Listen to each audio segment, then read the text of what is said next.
We've had these plans to visit since we were appointed, but due to exigencies of duties, we've not had the opportunity. When he's ready, I'm not. When I'm ready, he's not. But today, God has made that possible.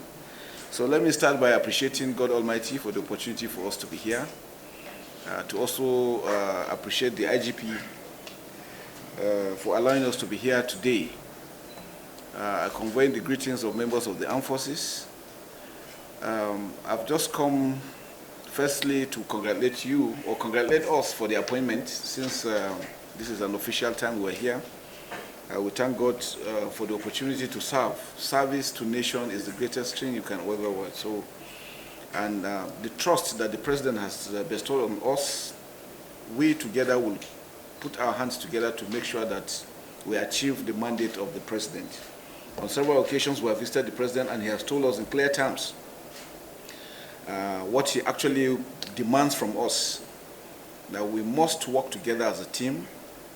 This is our country. We're all Nigerians. We're all working towards making Nigeria peaceful. And whatever it takes for us to achieve that, we must together put that to ensure that we achieve that. I want to also commend you for steering the affairs of the Nigerian police force. The challenges in Nigeria are enormous. We all know it. We have issues of challenges of the economy, of crime and criminality, and all other aspects that has bestowed us. We have been fighting Boko Haram for over 14 years and still counting. I want to particularly mention the performance of the Mopol team that has operated with us in the theater. I've had the privilege and opportunity to be the theater commander Operation Hadinka in the Northeast for 19 months.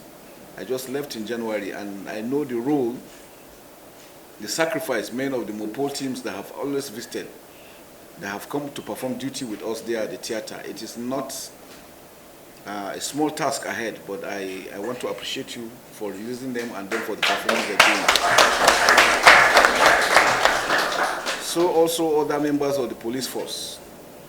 Like I mentioned, the challenges in the country are enormous. There are so many requirements that will have made your job a lot easier that they are not. Sometimes I used to wonder how you are able to perform, despite the shortcomings of equipment and facilities, especially now that we have social media, ICT, making the job more difficult to trace. But I want to commend you for standing strong, for not giving in, and for continuing to do the job. Unfortunately, we're meeting now when we had some skirmishes between us, some of our men back there in Adamawa State.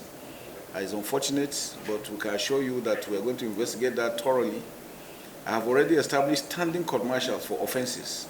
I've seen the role and responsibilities of court martials in the theater, and that I have done so that whatever it is that has happened after investigation, those that are found culpable will face the music. We don't shy away from punishing them.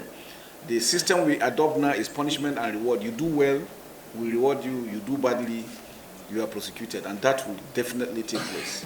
So I can assure members of the police force and all security agencies that we must continue to act professionally. A reminder is that Nigeria is our country. We all have equal stake in this country. It is together that we can make it work. There is no single organization that can achieve success. So the issue of rivalry or fighting, infighting, we're supposed to face the criminals, not to face each other.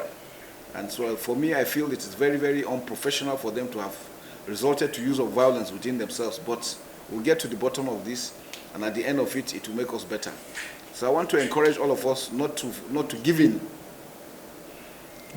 not to also on our own feel that it is all over. It is not. These kind of things bring us together and make us want to work and do better. And we have to look at our training probably at the lower level. We find out at the senior level we hardly have skirmishes. Mostly it's at the lower levels. So we'll try and work on that and see how we can improve on that synergy, and then ensure that we work together. Once again, I want to thank you for all the support we've been getting from the police. I've said this severally, no nation can survive without the police.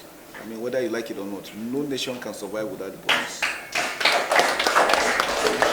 So we want to appreciate you very well for your professionalism, for your commitment and your sacrifice. And to know that the members of the armed forces are fully with you, day in, day out, and will continue to support you in whatever means. I want to thank you very much for this privilege. Thank you.